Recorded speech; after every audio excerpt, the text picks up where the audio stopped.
Hello everyone, जय हिंद। आज TCM channel में बात करने जा रहे हैं जो 100 डेज प्लानिंग चल रहा है 2026 बिहार बोर्ड के लिए। उसमें आज डे 27 है और उसमें हम इंडेफिनिट इंटीग्रेशन का क्वेश्चन बनाएंगे और इसमें 5 क्वेश्चन बनाएंगे हम ऑब्जेक्टिव 213 से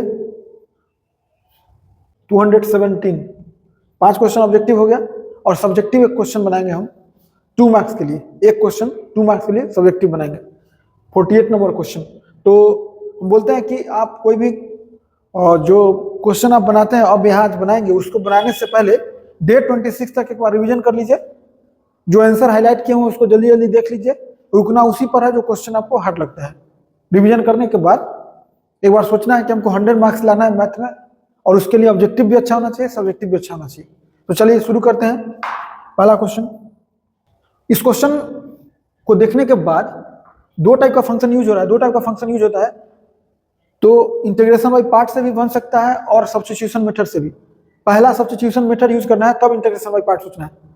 सब्स्टिट्यूशन मेथड के हिसाब से आप उस फंक्शन को टी मानते हैं जिसका डिफरेंशियल अवेलेबल हो। तो यहाँ फंक्शन देखिए 1/x है।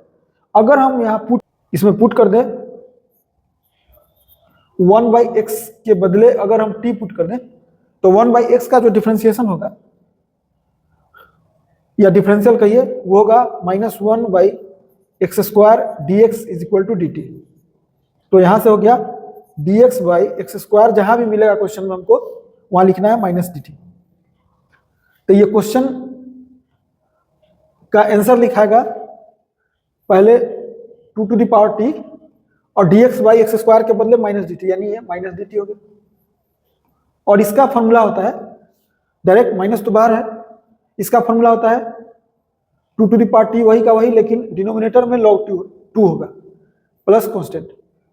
अभी कंपेयर कराने का समय नहीं है, अब कराएंगे कंपेयर। अब लिखेंगे -2 टू द पावर t तो माना हुआ है 1/x बाई log 2 हो गया प्लस c। अब देखिए कंपेयर 2 के पावर x से, तो 2 to the power x compare हो गया। k का काम जो है वो कर रहा है -1/log 2। तो आंसर हो गया ऑप्शन ए। इस क्वेश्चन को बनाने के लिए, चूंकि ये ट्रिगोमेट्रिकल है, इंटीग्रैंड इसके अंदर जो है फंक्शन, इसमें ट्रिगोमेट्रिकल का पहला कांसेप्ट होता है कि डायरेक्ट फॉर्मूला पे करके देखिए। दूसरा कांसेप्ट होता है कि इसको ट्रांसफॉर्म कर दीजिए, ट्रांसफॉर्मेशन मेथड यूज कर दीजिए ताकि फॉर्मूला पर आ जाए। तो देखिए ट्रांसफॉर्मेशन यूज करेंगे तो हम 1 लिखेंगे cos square x dx -2 sin x by cos square को एक cos x कर दीजिए और एक 1/cos x अलग कर देते हैं।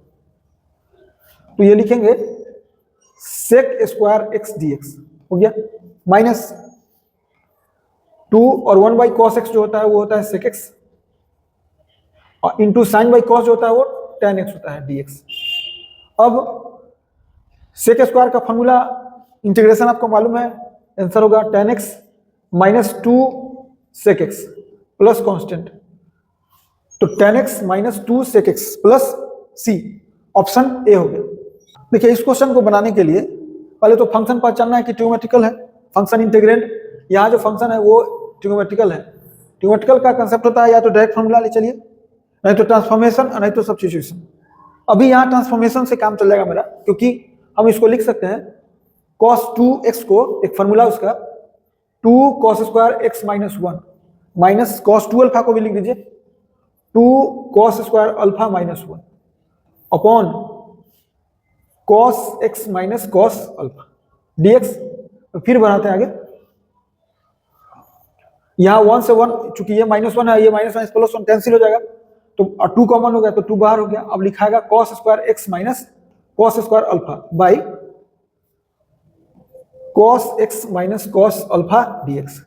a square minus b square अगर यूज कीजिएगा तो लिखाएगा 2, ये a square minus b square के लिए cos x plus cos alpha और cos x minus cos alpha by cos x minus cos alpha dx cancel. अब 2, अब इंटीग्रेशन अलग अलग होगा, cos x का अलग इंटीग्रेशन और cos अल्फा तो कांस्टेंट है, तो dx केवल यहां रहेगा। अब फाइनल आंसर लिख रहे हैं 2 और cos का होगा sin x अब प्लस कॉस अल्फा तो कांस्टेंट है dx का x, यानी x cos alpha plus c। Answer हो गया 2 sin x plus x cos alpha plus c, option हो गया c। देखिए इस क्वेश्चन में जो इंटीग्रेशन है इसका आंसर दिया हुआ है fx के टर्म में, यानी जो आंसर आएगा वो fx होगा। तो इनडायरेक्टली क्या है, इंटीग्रेशन सॉल्व करना है। तो हम सबसे पहले एक फार्मूला लॉग में जानते होंगे, log m to the power n का फार्मूला होता है n log m। तो इस बेसिस पर अगर कोई पूछे कि -3 log x किससे होगा, तो आपको बोलना होगा log x to the power -3, यानी इनडायरेक्टली क्या हुआ, log 1/x to the power 3। तो हम इसको लिख सकते हैं, अब बेस ही है तो हम यहां लिख सकते हैं e, और इसको लिख सकते हैं log, और लिख सकते हैं 1/x टू द पावर 3, और बेस यहाँ e है dx। तो फिर एक फार्मूला है पढ़ना, ये फार्मूला था, फिर एक फार्मूला है पढ़ना कि a to the power log n base a, यहाँ और ये सेम अगर हो गया तो आंसर इसका n होता है। अभी यहाँ और यहाँ सेम है तो इसका आंसर जो है log खत्म हो जाएगा, 1/x³ हो जाएगा, और 1/x³ जो है पावर वाला है x to the power -3 dx हो गया। और पावर वाला फार्मूला क्या होता है, पावर में 1 ऐड कीजिए और यही डिनोमिनेटर में यानी -2 प्लस c, यानी आंसर हो गया -1/2x² प्लस c, -1/2x। तो यही काम कर रहा है किसका, फंक्शन का। तो फंक्शन कितना होगा, -1/2x²। तो ऑप्शन हो गया सी। इस क्वेश्चन को सॉल्व करने के लिए सबसे पहले हम क्या करेंगे, 1 के बदले लिख रहे हैं sin² x/2 plus cos² x/2, और sin x के बदले लिख सकते हैं 2 sin x/2 into cos x/2 dx। अब आराम से हम इसको लिख सकते हैं √a² plus b² plus 2ab, मतलब sin x/2 plus cos x/2 का होल स्क्वायर dx। अब ये आया, स्क्वायर रूट खत्म हो गया तो लिखा है sin x/2 plus cos x/2 dx। ऐसे √x² mod x के बराबर होता है, लेकिन यहाँ चूंकि कोई कंडीशन नहीं है तो ऑलरेडी पॉजिटिव मान के हम लोग चलते हैं। अब लिखाएगा sin x dx का अलग इंटीग्रेशन होगा और cos x का अलग होगा। तो यहां लिखाएगा sin का इंटीग्रेशन माइनस cos x/2, लेकिन जो कोफिशिएंट है x का 1/2 उससे डिवाइड होगा, प्लस cos का इंटीग्रेशन sin होता है, लेकिन एक शर्त है कि x के कोफिशिएंट से डिवाइड होगा। तो हो गया 2 कॉमन ले सकते हैं यहाँ पे, यहाँ चूंकि ऊपर जाएगा तो 2 कॉमन ले लीजिए, तो बचा कितना, बचा sin x/2 minus cos x/2 plus c, 2 sin x/2 minus cos x/2 plus c। जो ऑप्शन हो गया वो हो गया बी। तो 5 ऑब्जेक्टिव खत्म हो गया। अब सब्जेक्टिव का बारी है। देखिए इस सब्जेक्टिव को बनाने के लिए आपको क्या करना होगा, लिखना होगा सॉल्यूशन 48, और सबसे पहले लिखेंगे let i is equal to 2x³ into e to the power x² dx। इसको लिख सकते हैं आप 2 इंटू x² रख लेते हैं अलग, x² into e to the power x², और x को साथ dx कर लेते हैं। फाइनली उतना ही आया, लेकिन x³ को तोड़ दिया x² इंटू x। अब हम लोग क्या करते हैं, पुट करते हैं x² के बदले t। जो ही x² के बदले पुट करेंगे तो लिखाएगा 2x dx is equal to dt। तो 2 और x dx is equal to dt, इसलिए i इज इक्वल टू क्या होगा, या लिखते हैं now i is equal to होगा इंटीग्रेशन, और x³ के बदले लिखाएगा, इस x³ नहीं, x² के बदले t, और e to the power t, और 2x के बदले dt।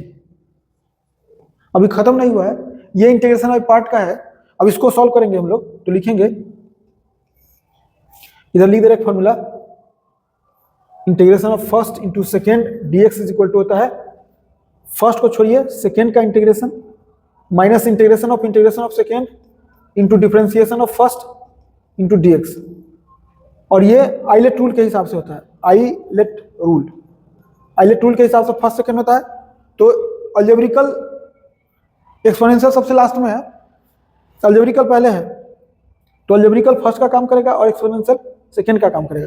तो हम लिखेंगे फर्स्ट को हटाइए, फर्स्ट को हटा दिए, e to the power t dt minus integration of e to the power t dt into differentiation of t dt, और यहाँ लिखेंगे t e to the power t का इंटीग्रेशन होगा e to the power t minus e to the power t का integration e to the power t और t का differentiation 1 dt। तो लिखेंगे t into e to the power t minus e to the power t plus c, यानी t तो हम लोग का माना हुआ है, तो t लिखाएगा कितना, तो t माना हुआ x स्क्वायर, तो आंसर हो गया x square into the to power x square minus e to the power x square plus c।